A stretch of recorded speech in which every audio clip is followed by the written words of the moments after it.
శాంతి భద్రతలపై రాజీ పడే ప్రసక్తే లేదని స్పష్టం చేశారు ఏపీ సీఎం చంద్రబాబు. ఏపీ శాంతి భద్రతలపై శ్వేతపత్రం విడుదల చేసిన చంద్రబాబు జగన్ ప్రభుత్వ హయాంలో తనతో సహా అందరూ ఇబ్బంది పడ్డారన్నారు.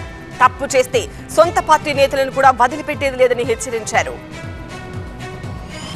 నేను అడుగుతున్న ఈ సందర్భంగా వాళ్ళ పార్టీకి సంబంధించిన ఇద్దరు కార్యకర్తలు మొన్న గంజాయి దాగి ఆ గంజాయి మత్తులో చనిపోయాడని వాళ్ళ మాజీ ఎమ్మెల్యే ఒప్పుకుంటే దానిపైన మాజీ ముఖ్యమంత్రి ఢిల్లీకి వెళ్ళి లా అండ్ ఆర్డర్ ఫెయిల్ అయిందని చెప్పే పరిస్థితికి వచ్చాడు.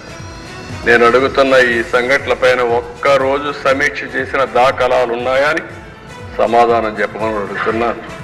అంటే రాజకీయం ఎంత దుర్మార్గంగా చేస్తుంటే నేను రాజకీయాలకు భయపడే దిశ నిన్న కూడా చెప్పాను. లా అండ్ ఆర్డర్ మెయింటైన్ చేయడం మన ప్రభుత్వం ఎన్డీఏ ప్రభుత్వం యొక్క బాధ్యత. తప్పకుండా మెయింటైన్ చేస్తాం.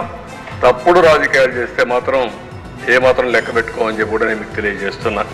మొన్నటి వరకు ఎప్పుడూ ఊహించినటువంటి ఎప్పుడూ సినిమాల్లో హీరోగానే కొట్టడమే తెలిసిన పవన్ కళ్యాణ్ గారు కూడా రోడ్డు మీద పడుకోవాల్సి వచ్చింది.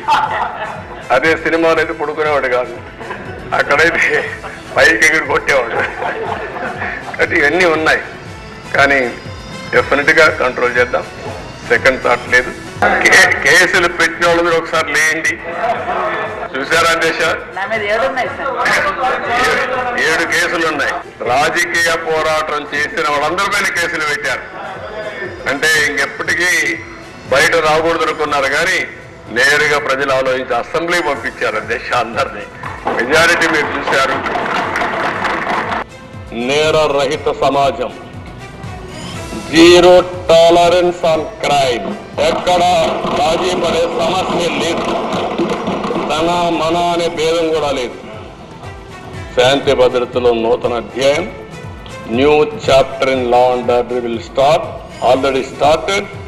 ఎవరైనా మారకపోతే మళ్ళీ చెప్తున్నా ఈ హౌస్ ద్వారా, ఎట్టి పరిస్థితుల్లో మీరు మారకపోతే దాని సీక్వెన్సెస్ కానీ దాని కాన్సిక్వెన్సెస్ కానీ మీరు ఫేస్ చేసే పరిస్థితి వస్తుంది.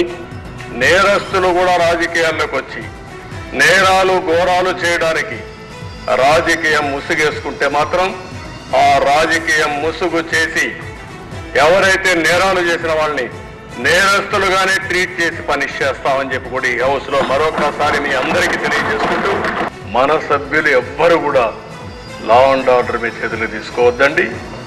మీకు ఏదున్నా చెప్పండి. డెమాన్స్ట్రేటివ్ గా యాక్ట్ చేసి ఈ రాష్ట్రంలో లా అండ్ ఆర్డర్కి విఘాతం కలిగించే వ్యక్తి ఏ స్థాయిలో ఉన్నా సరే పనిష్ చేసే బాధ్యత మాదని మరొకసారి అందరికీ.